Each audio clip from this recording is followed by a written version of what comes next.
Assalamualaikum semua. Tidak ramai orang yang mengenali Dato' Haji Ramli bin Mokni, tetapi kalau sebut Burger Ramli, satu Malaysia kenalnya. Dato' Ramli merupakan seorang tokoh usahawan Melayu Islam yang boleh kita jadikan contoh kepada usahawan-usahawan yang lain. Beliau merupakan anak kelahiran Tanjung Piandang, Perak. Isteri beliau bernama Datin Hajah Syarasiah binti Abdul Manab. Beliau dilahirkan dalam keluarga yang miskin. Oleh itu, pendidikan beliau pada awalnya hanyalah di peringkat sijil pelajaran Malaysia. Selain itu, kehidupan yang serba kekurangan telah menjadi penghalang beliau untuk mengejar cita-cita awal beliau, iaitu untuk menjadi seorang doktor.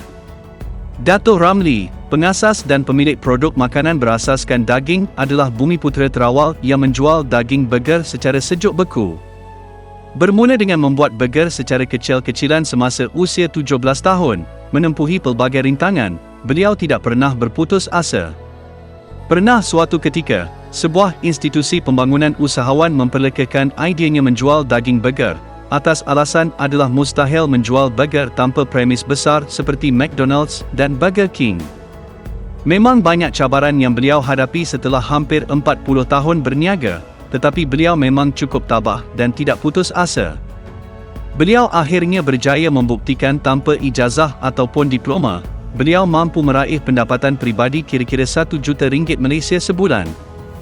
Beliau telah memiliki beberapa cawangan syarikat hak milik keluarga beliau sendiri. Syarikat induk milik beliau ialah Ramli Mokni Holding Berhad. Beberapa anak syarikat kecil milik beliau ialah Ramli Food Processing Sendirian Berhad, Pemasaran Ramli Mokni Sendirian Berhad, Ramli Supermart Sendirian Berhad dan Ramli Mokni Bakery Sendirian Berhad. Sekarang ini, kilang baru Ramli telah pun siap di Pulau Indah, Selangor yang bernilai RM1 bilion Malaysia. Saya gembira kerana produk burger dan keluaran lain syarikat saya dianggap sebagai gaya hidup rakyat Malaysia pada masa ini dan yang paling penting, burger jenama Ramli dikatakan paling tersohor serta menjadi kebanggaan Malaysia, katanya. Ramli berkata, beliau juga gembira kerana hasil keluaran syarikatnya melahirkan ramai lagi usahawan muda yang berbakat. Dalam video ini, saya kongsikan 4 nasihat Dato' Ramli Mokni kepada para usahawan. Nombor 1. Berani dan bijak mengambil peluang. Idea perniagaan Dato' Ramli bermula semasa beliau bekerja di supermarket. Apabila pelanggan bertanya kepada beliau, adakah burger ini dibuat oleh Bumiputera? Dari situlah beliau mendapat idea, burger ini kalau dikomersikan dapat memberi satu potensi yang besar. Beliau berniaga makanan sejuk beku kerana makanan ini tidak banyak dikeluarkan oleh Bumiputera. Beliau berbincang dengan isteri beliau untuk memulakan perniagaan. Masalah utama beliau adalah modal, namun beliau berani dan bijak mengambil peluang perniagaan makanan sejuk beku ini. Dato' Ramli menasihatkan agar kita mestilah boleh bermula dengan modal yang kecil untuk menghasilkan produk sendiri dan membuka premis kecil-kecilan. Kalau ada sifat bijak dan berani, kita boleh terokai pasaran baru sama sebagaimana Dato' Ramli, tetapi harus bersedia dengan risiko kerugian. Jika semua itu berjaya, kita akan menikmati keuntungannya, malahan bakal mendominasi pasaran tanpa pesaing yang mampu menggugat. Ramli Burger sendiri memerlukan masa lebih kurang 2 tahun sebelum ianya diterima oleh kesemua lapisan masyarakat. Jadi, apa alasan kita untuk tidak menjadi lebih berani dan bijak? Pesan beliau kepada orang yang beralasan tiada modal dan tiada kedai untuk memulakan bisnes, Dato' Ramli sendiri hanya mulakan bisnesnya dengan modal sendiri sebanyak RM2,000 Malaysia dan menjalankan bisnesnya dari rumah di flat Jalan Haji Husin, Kampung Baru. Dulu beliau membuat sendiri daging burger di rumah tanpa menggunakan sebarang mesin pun. Jadi apa salahnya kalau kita sekarang nak mulakan bisnes sendiri di rumah? Tidak payah berfikir untuk ada kedai dan pejabat yang besar dan mewah sebelum tiba masanya. Kalau Dato' Ramli boleh berjaya, kenapa kita tidak? Nombor 2. Tidak mudah berputus asa. Usahawan harus berusaha dalam memajukan perniagaan dengan menggunakan teknologi terkini. Hari ini, begitu banyak badan yang menawarkan pinjaman untuk mengembangkan perniagaan dan kita harus gunakan kesempatan itu. Jika pihak pinjaman A tidak luluskan pinjaman kita, boleh mohon kepada pihak pinjaman B sehinggalah ianya lulus. Kita harus bersedia dengan pelbagai dugaan yang mendatang dan terus yakin dengan perniagaan tersebut. Jika ada apa-apa tuduhan, jawab dan bidaslah dengan cara profesional tanpa menjatuhkan kredibiliti perniagaan kita. Bagi beliau, kegagalan dan cabaran adalah perkara biasa bagi usahawan. Ketika awal-awal beliau mengusahakan Ramly Burger dahulu pada tahun 1980, permohonan beliau untuk mendapatkan pinjaman mara yang hanya bernilai RM7,000 Malaysia untuk membeli mesin ditolak mentah-mentah hanya kerana ketika itu mara tak percaya yang orang Malaysia akan suka makan burger. Bayangkan kalau beliau patah semangat ketika itu, maka tak merasalah kita semua makan daging burger Ramly pada hari ini. Antara cabaran besar yang pernah beliau hadapi adalah pada tahun 2011, apabila ada pihak yang memfitnah secara meluas bahawa produk Ramly mengandungi DNA babi.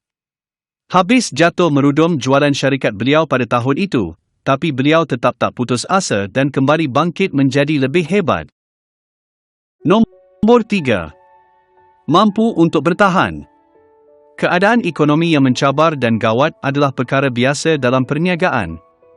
Jadi bila ekonomi sudah gawat, fokus perniagaan bukan lagi untuk menjana keuntungan tetapi sekadar cukup untuk balik modal dan bertahan. Kebiasaannya mereka yang sudah lama dalam dunia perniagaan, pasti memiliki simpanan untuk menghadapi tempoh kegawatan ekonomi.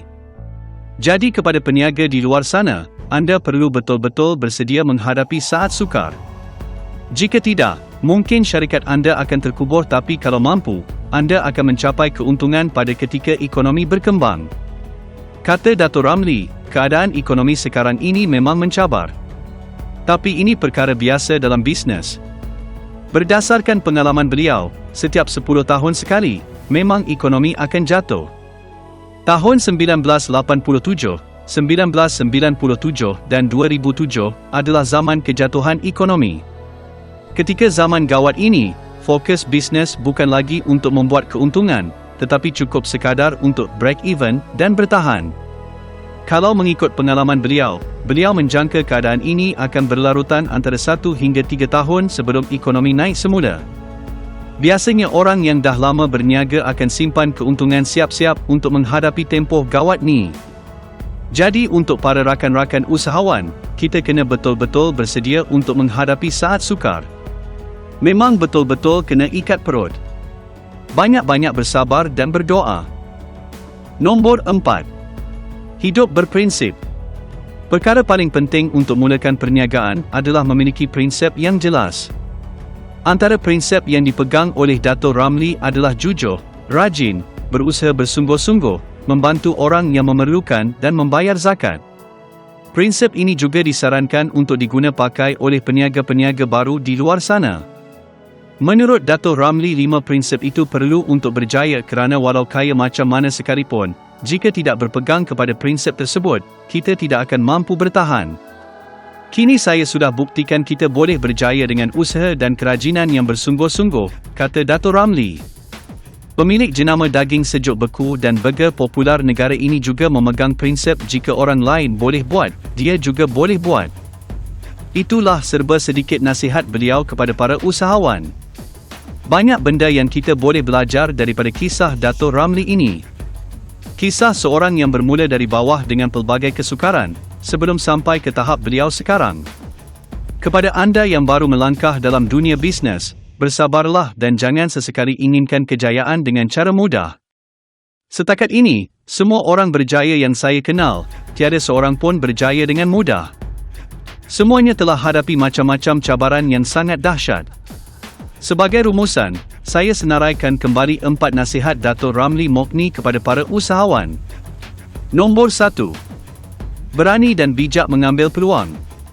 Nombor 2. Tidak mudah berputus asa.